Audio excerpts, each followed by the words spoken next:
राधे कृष्ण। स्वागत है आपका भारत की अद्भुत वीरांगना की सीरीज के प्रथम प्रस्तुति में। बुंदेले हर बोलो के मुँह हमने सुनी कहानी थी, खूब लड़ी मर्दानी वह तो झांसी वाली रानी थी। सुभद्रा कुमारी चौहान द्वारा अद्भुत वीरांगना झांसी की रानी लक्ष्मीबाई मणिकर्णिका मनु को समर्पित यह कविता आज भी जब मैं सुनता हूँ तो मुझे गूज़बम्स आ जाते हैं। इस कविता की एक एक पंक्ति चीख चीख कर उस अद्भुत वीरांगना के वीरता और साहस को गाती है। ये कविता बताती है उस देशभक्तिनी के देशभक्ति को। मैं अपनी झांसी नहीं दूंगी। रानी लक्ष्मीबाई की कही यह लाइन अंग्रेजों में डर पैदा कर देती थी। यह लाइन कहकर अंग्रेजों से लड़ते लड़ते मात्र 29 वर्ष की आयु में वो वीर गति को प्राप्त हो गई। रानी लक्ष्मीबाई का जन्म 19 नवंबर 1828 में बनारस में एक करहदा ब्राह्मण परिवार में हुआ। उनके माता का नाम भागीरथी सप्रे या बाई और पिता का नाम मोरोपंत तांबे था। उन्होंने उनका नाम मणिकर्णिका रखा और उन्हें प्यार से मनु कहते थे। जब वे मात्र 4 वर्ष की थीं तब उनकी माता का देहांत हो गया। उनके पिता विठ्ठल जिले के पेशवा बाजीराव द्वितीय के यहाँ कार्य करते थे। पेशवा ने उन्हें छबीली अर्थात सुंदर, जीवंत और हंसमुख कहा। उनकी शिक्षा घर पर हुई। उन्होंने अस्त्र शस्त्रों में घुड़सवारी में अधिक रुचि थी, जिसकी शिक्षा उन्हें नाना साहब और तात्या टोपे ने दी थी। वह बचपन से ही निडर और बहादुर लड़के थे। उन्होंने पितृसत्तात्मक समाज का विरोध किया। मई 1842 में उनका विवाह झांसी के महाराजा गंगाधर राव नेवालकर से हुआ।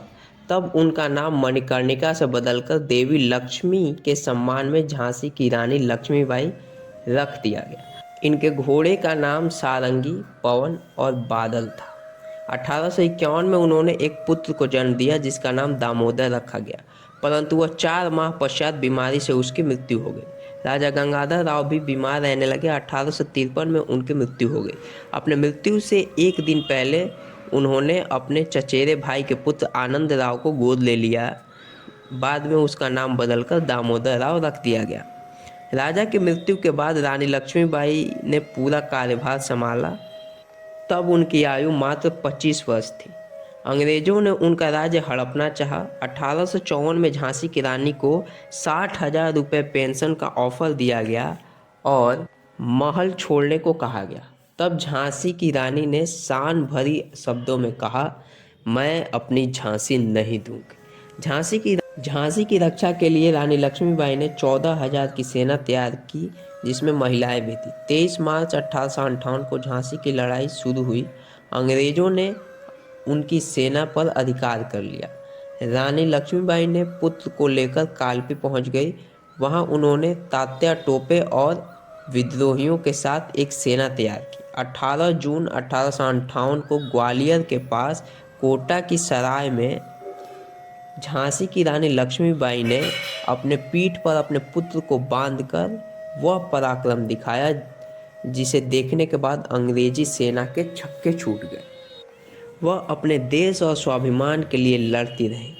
इस लड़ाई में उनका अधिक खून बह गया। पास में एक झरना था।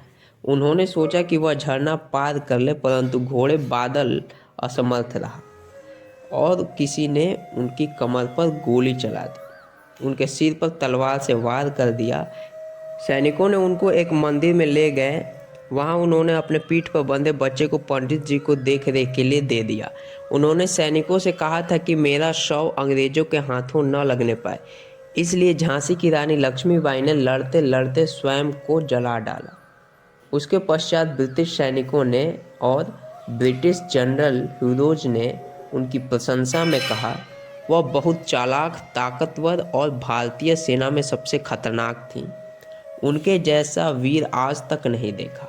और यहाँ अंत हुआ भारत की एक अद्भुत वीरांगना का, परंतु वह अब भी हमारे प्रेरणा स्रोत बनकर जीवित है। वे आज की कलयुग की देवी हैं, कलयुग की माँ काली हैं। वे प्रेरणा स्रोत हैं वे सभी महिलाओं के लिए जो स्वयं को असहाय समझती हैं। रानी लक्ष्मीबाई के जन्म दिवस पर उन्हें शत शत नमन। तो मित्रों, बस आशा करता हूँ कि यह प्रस्तुति आपको अच्छी लगी होगी। हम आपसे मिलेंगे एक और नए प्रस्तुति के साथ। तब तक के लिए राधे कृष्ण।